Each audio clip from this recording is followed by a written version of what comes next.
primer. In the video clip, you can see two different applications. The first panel uses spray primer and the second panel uses roll primer. Both applications use the same primer because with dry tonic technology, a specific primer for roller is not necessary. In fact, the normal primer used in spray application works as well.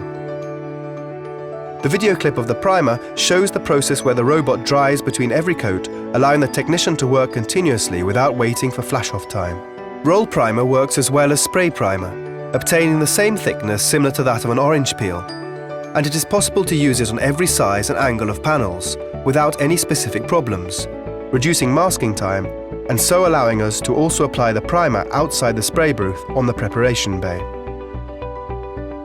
The drawing shows the process phases and the time to paint 3 panels using SPAP, only 26 minutes, compared to the conventional process of 56 minutes.